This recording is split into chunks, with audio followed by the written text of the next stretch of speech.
नमस्कार साथियों, कैसे हैं आप।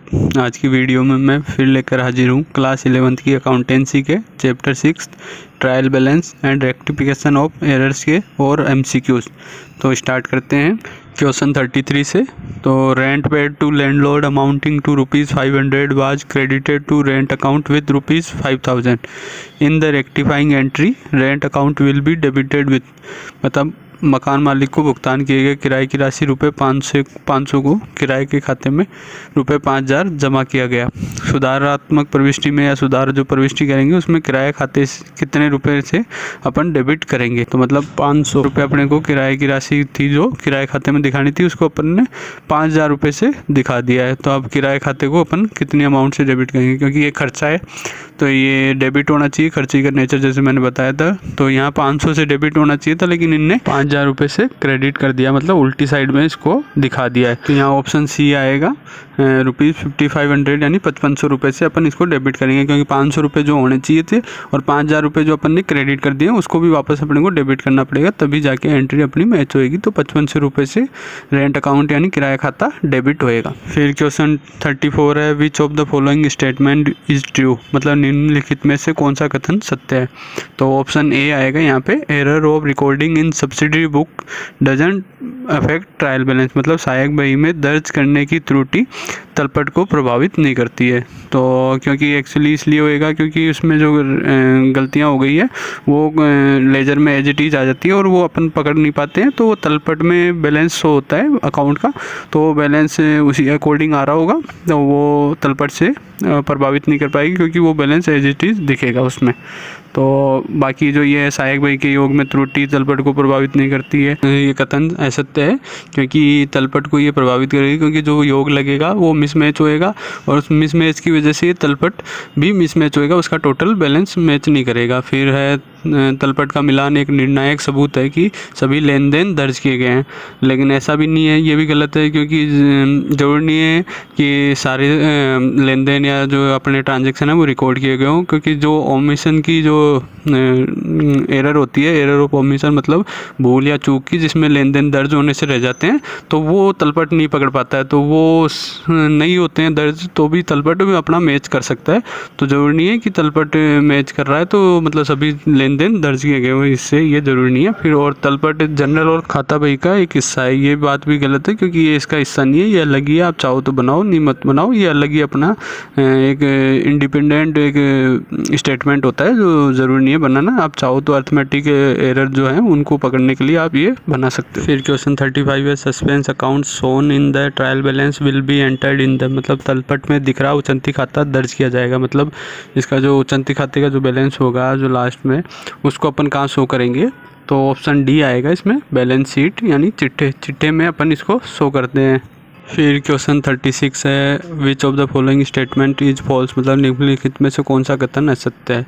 तो यहाँ ऑप्शन सी आएगा, the trial balance is evidence of the accuracy of the book keeping, मतलब तलपट शेष बही खाते की सटीकता का सबूत है, मतलब कि तलपट बनाने के बाद अपन बही खाते को सटीक मान ले, मतलब बिल्कुल सही है, तो ये गलत होता है, ऐसा नहीं होता है, क्योंकि उसके बाद बावजूद भी तलपट का शेष मिलान होने के बावजूद भी हो सकता है कि त्रुटियां रही हो, तो इसलिए ये गलत है। जबकि ऑप्शन ए है, जो all rectification entries are pass through journal proper, मतलब सभी सुधारात्मक प्रविष्टियाँ जो होती है वो जनरल प्रॉपर के माध्यम से पारित की जाती है, ये भी सही है।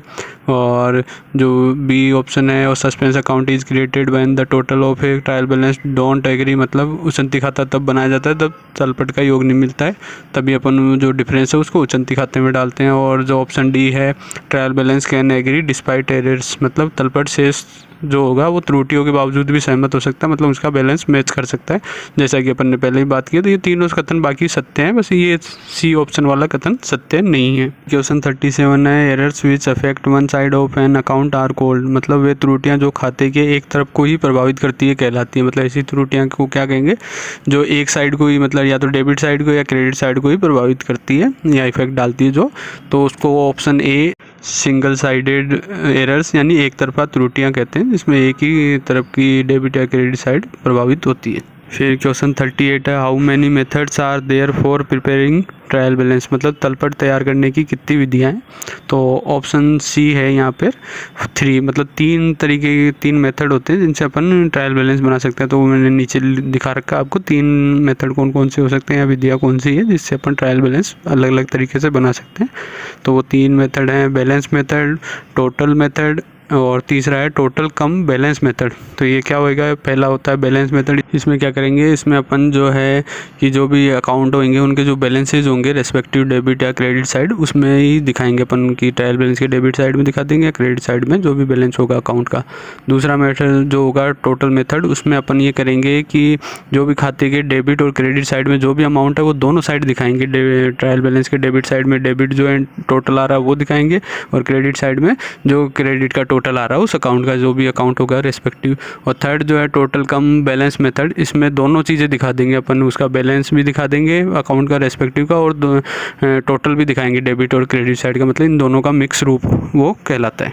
फिर क्वेश्चन 39 है, if the trial balance match it implies that, मतलब यदि तलपट का मिलान हो गया तो इसका तात्पर्य क्या है, मतलब कि तलपट मैच कर रहा है तो क्या मतलब होगा इसका। तो ऑप्शन बी आएगा, there may be 2 sided errors in the book, मतलब पुस्तक में 2 तरफा त्रुटियां हो सकती है। 2 तरफा त्रुटियां मतलब जो दोनों साइड को प्रभावित करे, जैसे कोई एंट्री होने से ही रह गई हो या जो अमाउंट है वो सेम अमाउंट दोनों साइड गलत लिख गया हो, ज़्यादा या कम जो भी हुआ है वो दोनों साइड ही बराबर इफेक्ट डालता हो, तो ऐसी एंट्रीज ट्रायल बैलेंस के मैच होने के बावजूद भी रह सकती है।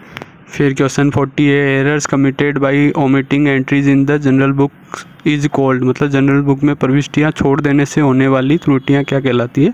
मतलब कुछ एंट्री या प्रविष्टि अपने रिकॉर्ड होने से ही रह जाए तो ऐसी त्रुटियों को क्या कहते हैं। तो अपन ने पहले भी बात की है, इसको option D error of omission यानी चूकी या भूल की त्रुटि कहते हैं, जिसमें अपन एंट्री करने से ही रह जाते हैं, अपन भूल गए किसी भी एंट्री को दर्ज करने से, तो उसको एरर ऑफ ओमिशन कहते हैं। और ये तलपट पे कोई प्रभाव नहीं डालती है क्योंकि ये अपन ने एंट्री नहीं की है तो इसका इफेक्ट तलपट पे आता भी नहीं है। तो साथियों उम्मीद करता हूँ और वीडियो की तरह ये वीडियो भी आपको पसंद आई होगी और आपको काफ़ी हेल्प मिली होगी इससे। और मेरी वीडियो को देखने के लिए धन्यवाद। अगर वीडियो पसंद आई हो तो लाइक अवश्य कीजिएगा और मेरे चैनल को सब्सक्राइब नहीं किया तो प्लीज़ सब्सक्राइब ज़रूर कीजिएगा।